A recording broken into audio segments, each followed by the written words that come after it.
Hey folks, Steve here with another BCS Arracourt video for you today. In this video, we will very likely be covering turns 7 and 8, which will put us basically over the halfway point of the campaign once we finish up here, out of the 13 turns. So we're right around that middle of the campaign. And boy, we've seen a lot of back and forth here.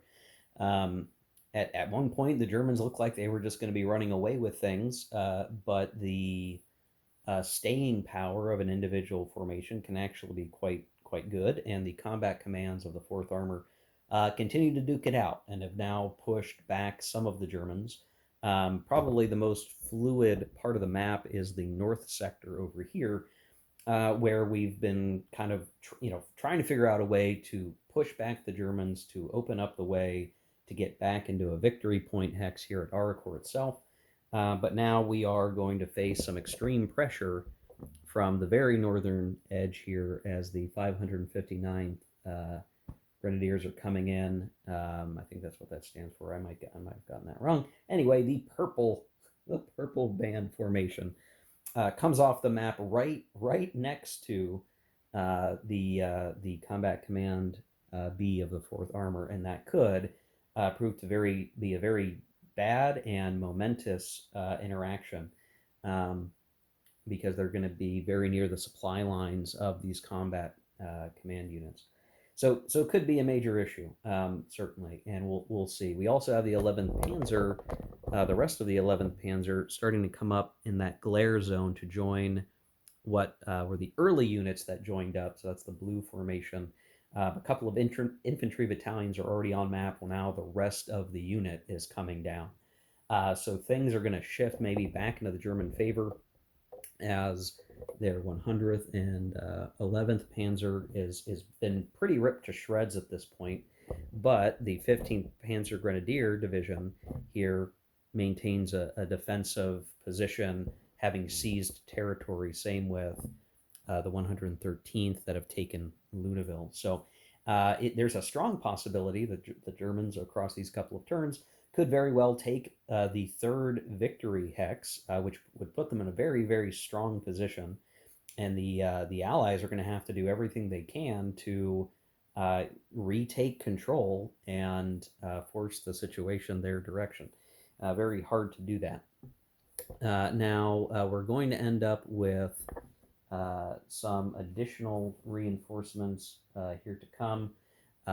We do not yet have all of the big reinforcements. The last big reinforcement for the Americans, that will not come to pass until next turn. So for the moment, there's an imbalance over in that northern sector.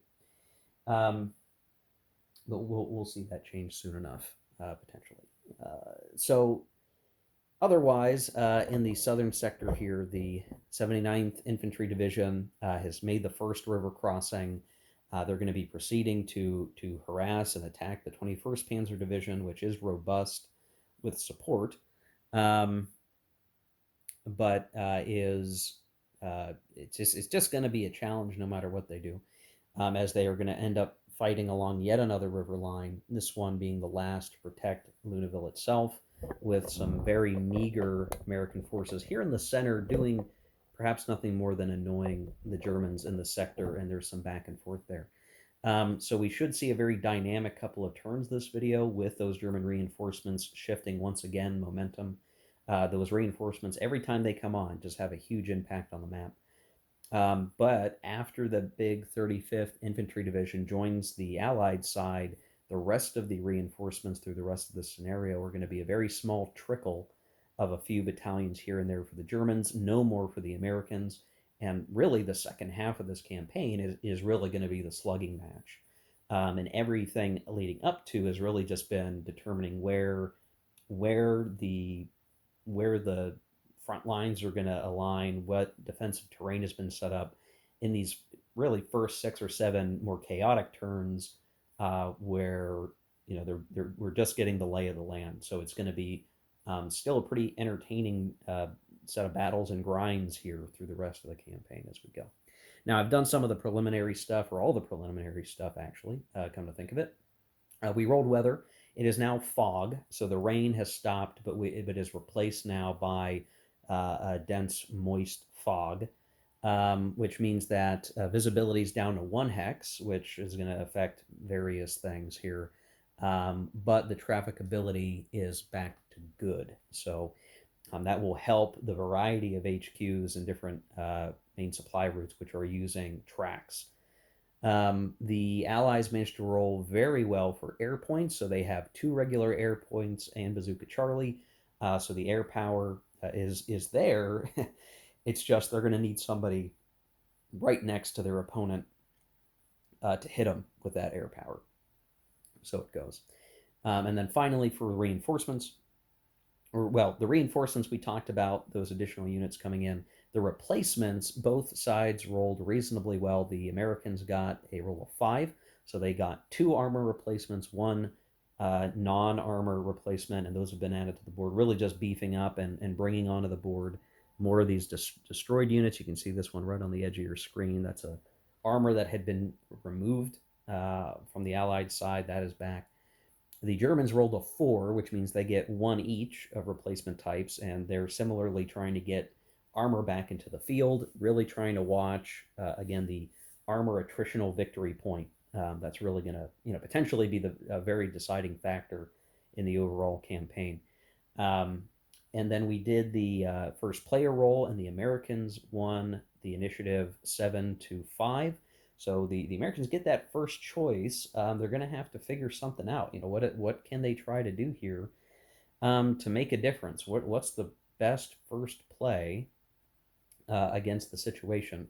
And technically, we do need to make a decision on our fatigue 3 units that are on the board. So what I think what we'll do is the Germans are going to let this go to fatigue 2 for the moment. And they'll finish this guy and just hope that the reinforcements will help take the brunt of things. And then despite the danger that could come in for doing this, I think we're going to have this formation do the same and recover back to 2 fatigue. The combat command A of the 4th Armor, because I need them to be able to consistently operate. Geez, I don't know what's going to happen this activation. This is going to be a problem. We tired ourselves out maybe too much. That could very, very well be this could just be a very bad situation for us. But we'll do what we can do. So yeah, they'll do the fatigue recovery. We'll just have to watch out. What's important is it means they're done. It means these guys are done, which means they don't have to worry about, there's no combat really that's going to happen here, except for those things that are caused by the Germans coming down, and these guys can still operate, so they can try to do something. And again, that's another impact of the way this game system works. There's a lot of different elements. They mix together really well. You're managing exhaustion, you're managing fatigue, you're managing efficiency of your supply situation. You're trying to make sure that each unit's making use of its individual capabilities as part of its formation very well. It's a very, there's a very deep level of consideration in the game, but it still plays relatively fast, which I do enjoy that. So, okay, we're going to go and play the first American activation. I'll need to decide what that is. I'll probably play a German activation, and we'll show where we're getting again here with turn 7 of the campaign. Okay, the first activations went through. The Combat Command B tried to do some things. We had tried to put a unit into recon mode and just get into a better position, and we took some pot shots at the 559th trying to get rid of support and do some damage, but we ended up not really hurting them too badly. The 559th followed up with a response activation. They ended up getting a double to where the screening unit down here was destroyed. The Americans have been pushed back a bit. But in the process, we got overzealous with our armor, and that armor actually lost two back to back firing engagements with the Americans, even though it was advantaged. I rolled terribly low on both rolls, and that chipped away the remaining steps of their armor. So, big entrance, but have stumbled out of the gate, so to speak. And now we see there was a soft jump of the HQ, and these guys basically, um, uh, well, these guys are really done. Now trying to prepare for some attacks to go on at Chateau Saline here in time. They are moving up in fatigue level, so that's kind of a problem, and it could lead to some backfield problems for the Americans pretty heavily. So we'll see what happens there. Well, it's now going back to the Americans, and really, much of this side of the map is done until the rest of the Germans activate. So the Americans are going to have to look elsewhere to make some ground somewhere. I think it makes sense to try to get moving over on this side of the map, maybe get the 79th activated and performing some operations to clean out the remnants in front of them and just start making progress towards Lunaville. So we'll start doing that. Well, I let the game get a little out ahead of me, and we're actually done with turn 7 now. So just to show from left to right here where we're at, we sort of seen this, the 559th making a move south to try to take the VP position from the Combat Command B of the 4th Armor. The 11th Panzer Division is starting to head south. They didn't get the activation they really wanted, so they're making a meaningful march south to eventually clash with the Combat Command A, where and then we had some activations here where there was nothing but minor adjustments to just kind of hold. There's not much these guys can do at the moment, so I'm waiting for maybe more reinforcements or replacements rather. Not much more here because these two formations were trying to rest. And down here, the Combat Command B of the 6th Armor engaged some of the units of the 15th Panzer Grenadier Division and managed to eliminate a mechanized force, which was great and all, though they're a little out of position right now. There's some potential danger, but not too bad here.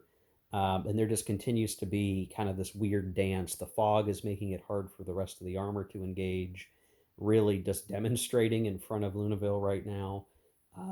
But now there is this sort of open flank that's kind of appeared here, and that could very well be one of the critical elements that we could have these guys start to maneuver against the 15th and start to make Arracourt untenable while continuing to hold something here as the rest of these units are maneuvering. You can see the 113th just trying to get there. I mean, their armor is weak right now.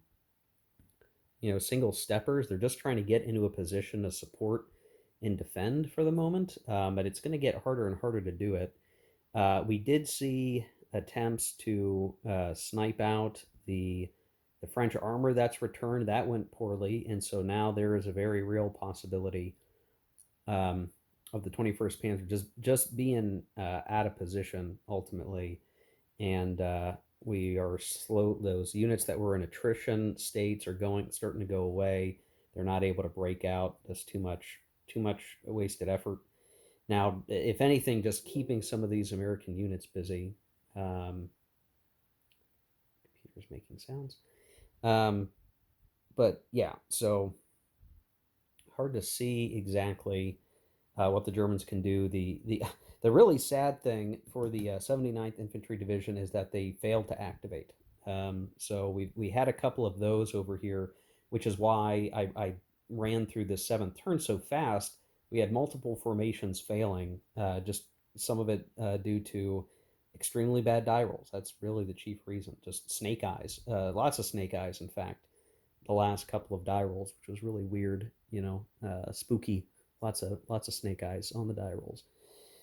Um, so yeah, that's going to be it for turn 7, which means we can jump right into turn 8 here in a minute. And what we may do is cover turn 9 in this video as well, just because of the speed at which I ratcheted through that. Again, some of this because the units are getting so fatigued that there's not much for them to do. It's a quick, okay, I don't need to do anything with you. Let's move on. And, the rest of the situation starts to come out. So, um, yeah, we'll see. So I'm going to go take care of the preliminary things for turn 8. We're going to see some American reinforcements and see how things develop. All right, here we are at the beginning of turn 8. All the preamble stuff is done. The weather continues to be fog. I just can't get sunny weather to save anyone's life in this particular campaign, except for that one turn I think we had it. The Americans did roll reasonably well on the air power charts. They do have one regular air point and one Bazooka Charlie. Um, for the reinforcements, the Germans rolled a 1, so they are getting nothing, and the Americans rolled a 2, which means they got one armor replacement, which they put into the French armor to help beef up that formation. And then for reinforcements, we do have, besides a minor add to the 11th Panzer up there, we now have the 35th Infantry that will be coming on, which is robust, if only because they're coming in with a fair amount of artillery, which will be of use here to bolster the flank of the American position here, maybe cut into the 559th, the German purple formation there. And then for the first player activation, we actually got the Germans, so a roll of 7 to 6. And so the Germans are going to have to figure out what they can do, what they want to do. I should also point out that the Americans did go ahead and flip fatigue 3 check and go to fatigue 2 to call these guys done. I'd like to do more with them, but they are clearly reaching the end of their rope here, and we don't want to overdo it, as it were there. So we're going to let them go. Everybody else is doing okay on fatigue for the moment, but we'll have to see where else things go. Oh, I need to take this traffic marker off. Okay, so yeah, Germans are going to go first. It's a tough call what we want to try. We could go with the 11th Panzer, get them moved forward some more, possibly engage the American forces in earnest, possibly try to make some more ground here before the 35th Infantry really enters the fray. Maybe try to activate over here and try to salvage the situation, because very easily we could see the German position get made untenable over here. It could very well be that that's going to take place. So I think what I'm going to need to do is probably go with the 21st Panzer. I think we need to, if we don't try to fix this problem, this whole force can just get up in behind the Germans and just make it so that they'll never have a main supply route ever again, is basically what could happen here. So I think just by the nature of that, we have to have the 21st Panzer do something, and it's going to probably be some form of pulling back as much as possible behind that river line and try to figure out how to hold the crossing such that the French can't just stomp all over the backfield. That may be the best thing that we can do. So I'll play through some of that, and we'll check in along the way, see how things are developing. Okay, so let's cover a few things. Over here, the 21st Panzer did get a full activation, and they've tried to pull back and put a screen along here to just kind of hold. Their offensive capability at this point is a little bit limited, but they can certainly counterpunch and try to use the river as a holding position. They'll do what they can there. The first American activation, we picked the 35th Infantry Division. They moved forward on a partial and then managed to get, moved forward on a full activation They succeeded in a second, but they only got a partial snafu, but they did continue to move forward by foot and were able to force a German battalion to retreat onto its move side from combat with copious amounts of artillery at its disposal. And now they are heavily threatening the supply line and position of the 559th. So maybe, maybe showing a reason why I should have maybe picked a different location to come in at or cluster them all over here. And that was a bad move on my part. Not carefully looking at the reinforcement situation enough. And these guys getting the back-to-back activations have allowed them to kind of move pretty quickly through the rough terrain to help relieve the combat command. Now, I think the obvious move next is to activate the 559th, and they're going to have to kind of fall back and across maybe, or do something. I'm not sure what all that may be. They may choose to switch their combat train and move their HQ and be fighting from here and continue maybe to jump this HQ and various other things. All these things are feasible. So I think I'm going to have to activate them next. They do have a fatigue of 2. That could be a major problem. When they're done activating, I suspect we may be looking at either this 79th over here for the Americans or the French or here. So it's really going to depend on what happens with this very next activation, but we'll play through that and see what happens. Okay, here is the progression so far, and boy, it's starting to get to a very complex picture here with the Combat Command B very separated right now, very out of whack, very little in the way to operate at the moment, and the HQ is under a coordination marker due to a hard jump that's going to cause some problems. So these guys are just way out of whack in their current position. As it stands, the 35th Infantry will do what they can to bolster up and pressure. These guys are trying to make something happen. So we had a jump, came back, but they're kind of scrunched at the moment. So a really tense, mixed up situation of these formations fighting across the terrain here. The Combat Command B has, or I'm sorry, Combat Command A, rather, has kind of had a rough go of it as the 11th Panzer runs down the primary roads there and is making some plays. I think I forgot to move the HQ. 1, 2, 3, 4, 5. Oh, they're okay, but I will still move them up a bit. All right. So managing to push back now on the blue formation here. We had tried to make a push over this stream and we're making progress, but now those guys are all in relative danger. So Germans are actually feeling pretty good about this front right now. They can even, if they really want to, probably send off one of these units to further cut off the victory hex. So a lot of options are starting to open up over here. We did just have some armor duels that eliminated units. I'm not sure who's really winning out on that one, but things are getting continue to get tense. This unit is very good if you look in combat mode. In a tank duel, he's got a value of 9, which is hard to beat. You really can't beat that. So the American armor is just having a hard time competing, and the die rolls, even attritional right now, it's all one big mix-up here. So we're going to have to decide what to do next. The formations at our disposal are starting to dwindle, but it does look like the 15th is probably well positioned to activate right now and maybe take some moves to push back the Americans right here, maybe bolster their situation over here.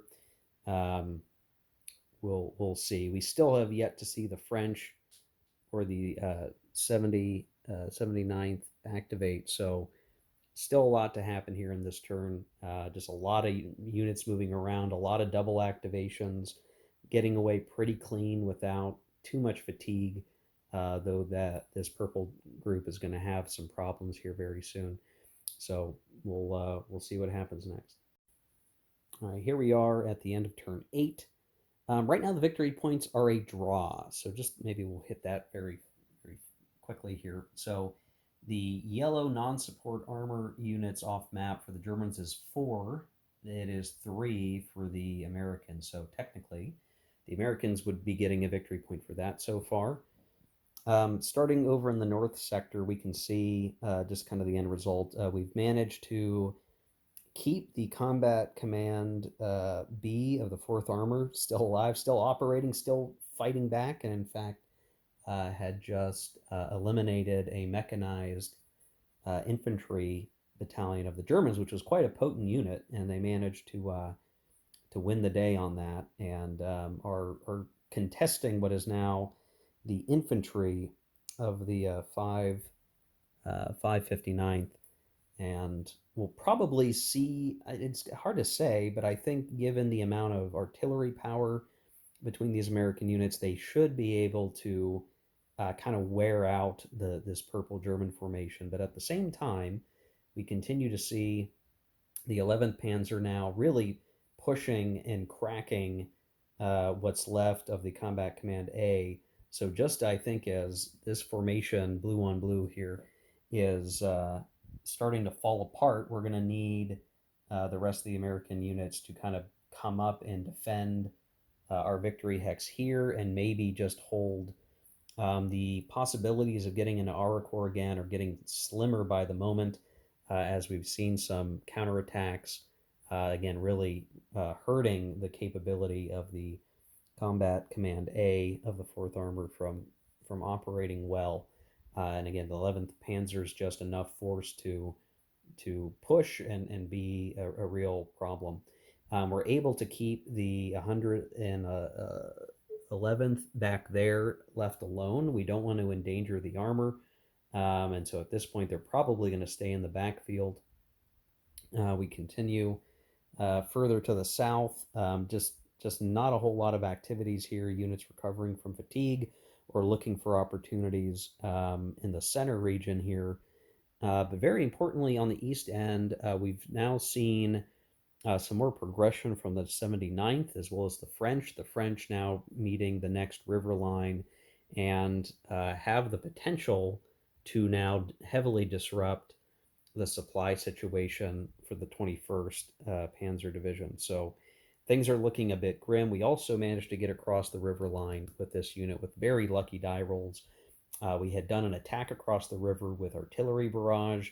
That barrage did 3 hits, and then and I only did the attack just to get the artillery off, willing to accept whatever losses and manpower were going to come. But we actually rolled boxcars enough that we forced the German unit out, and we got across the river. So that gives us the ability now to start looking at moving in force our infantry across the river line with the ability to trace support safe paths back to the HQ, so we can really start to push this way, come out around the river, go for Luneville. That is much more reasonable now. And the French may be able to get away with just harassing the 21st Panzer Division into ineffectiveness or use their own artillery to chip away. The challenge will be the 88s continue to be a really hard thing to deal with at this point. It is very hard to make a lot of headway and ground because those units are just so strong, and we would need just a really excellent die roll to knock those that support out for these units. So really just looking for a different way to change the supply situation over here. So we'll see how it develops. The idea is, I think we want to have the French kind of disrupt the 21st Division, use some elements of the 79th to do the same from the south, or I'm sorry, from the west, I guess, and then have many battalions work on capturing Luneville, which should free up these guys to kind of move north and, maybe make a play for Arracourt. It's unclear. So I think as the Americans, the number one priority here is continue to hold and hope that the Germans don't get in there. Try to eliminate these guys, project a strong defense here, contest, push back where we're able to, leveraging our artillery, maybe get to Arracourt from the north, but unlikely. And then capture Luneville on the right flank or the south flank here, and then just hope to stay ahead in the armor casualties. And kind of looking like at this point, the Germans are maybe even afraid to use their armor at this point. They may want to keep them as a rear guard and stay out of the way and not get dinged by artillery. If they don't get very many more replacement steps, that could be the real issue.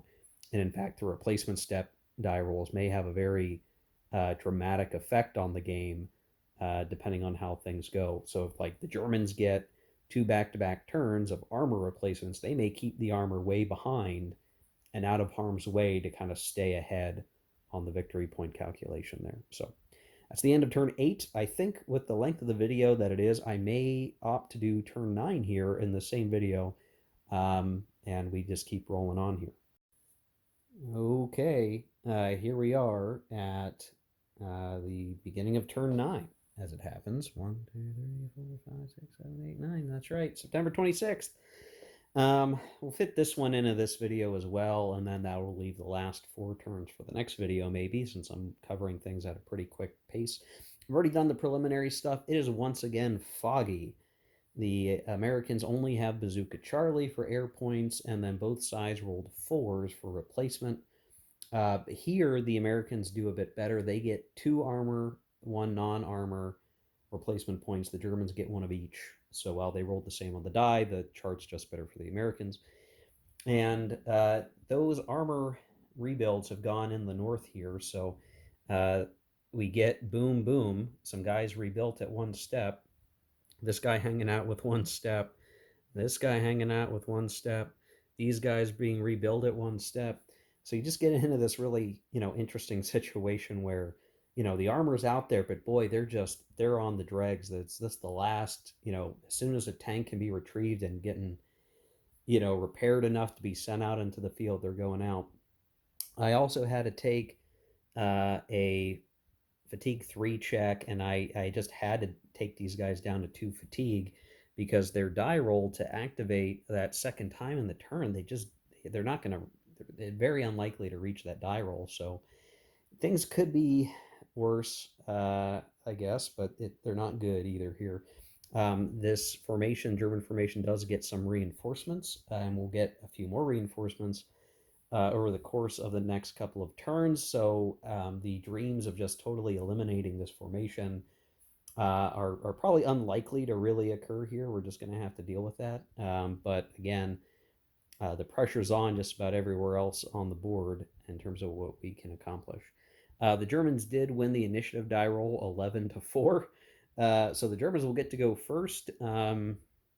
It's hard to say where we want to go. We know that formation there on the left is done. We could push with the 11th Panzer. We probably ought to try to, beat down our way on this formation. But alternatively, we can also send some guys down here to cut off the victory hex, and that seems like the best option right now, just to guarantee it.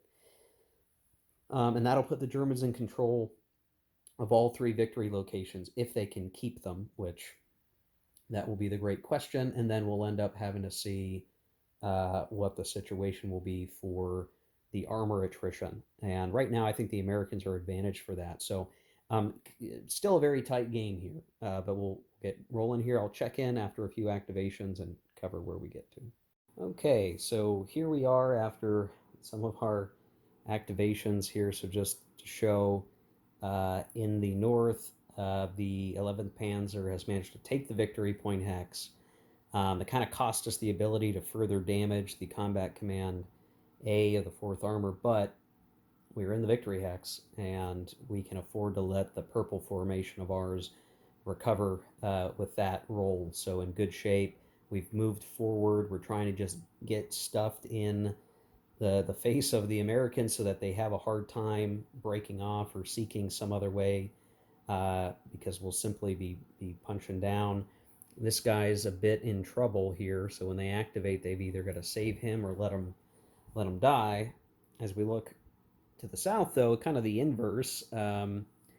The French have been thoroughly disrupting the 21st Panzer's combat trains, and so they're desperately trying to move around, uh, and really down to just two units that are on their last legs, basically. So we could expect to see, despite all the support that the 21st Panzer has, the forces on the table are just too much now. I mean, they're focusing on destroying the infantry with artillery in the open field, and the armor doesn't help them from that, basically. So we might even consider pulling our 88s and our one-step armor unit out of support just to have something else to fight with. But I think the Americans are winning the war of attrition there, and you can see now we've gotten over the river line in strength, so kind of holding here to keep the Germans from being able to disrupt the siege on Luneville at this point. And the Germans then also went with the 113th just to see, like, what can we do. We had to try to fix our command situation, and that's going to be some trouble. We're going to need to activate the 15th Panzer Grenadier Division to sort all this out. So it kind of puts them in a bad position, and the best they're trying to do is just get behind another river, try to figure out a way to keep these guys in supply, and just try to hold out in Luneville. But they're not going to have a whole lot of options. That's their problem. They're in prepared defense, which is helping, and there's plenty of steps in here. But if they're not careful, they'll get tritted away with the American firepower just continuing to fire and fire and fire upon them. So it's going back to the Americans to activate. What I may want to do, because these guys are done, these guys are done, that guy's done, these guys are done, and I do need to flip that to indicate that.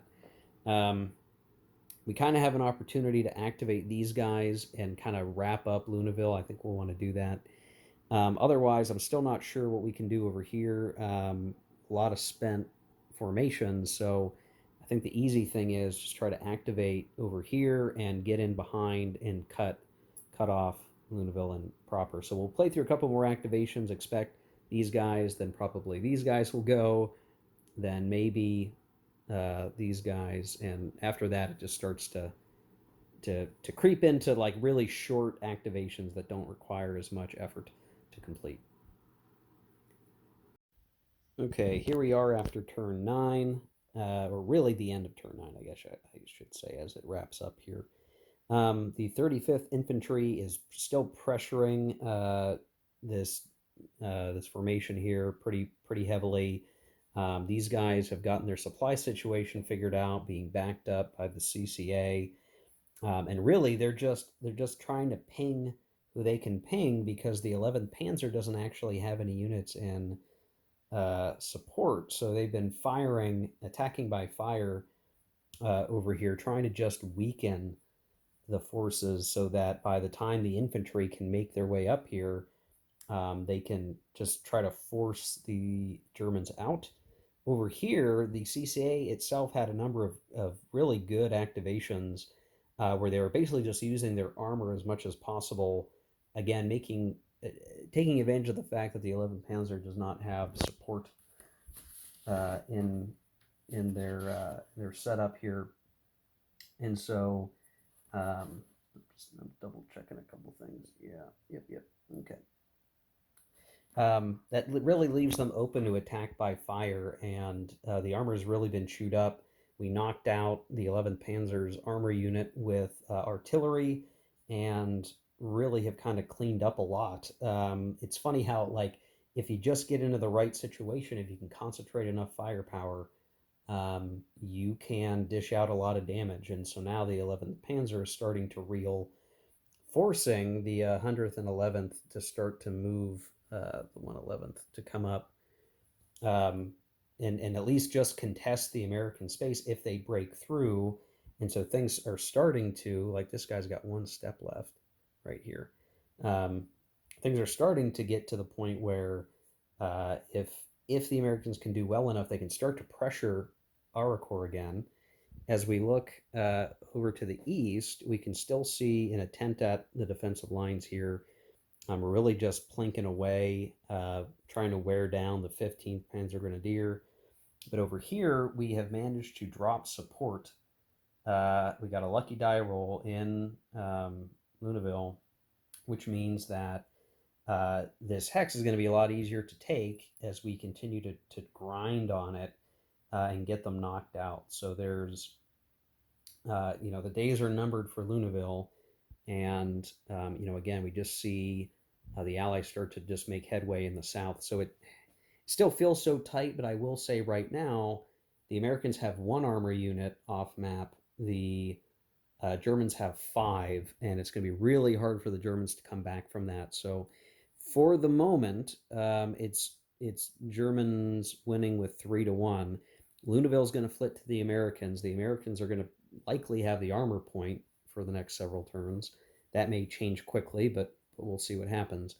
And it'll be a tie game. But if the Americans can bring the 35th Infantry up and retake Chateau Saline, that will bring it more to an American victory. So I still feel like every activation just becomes really important. You apply enough force and you start to make headway somewhere.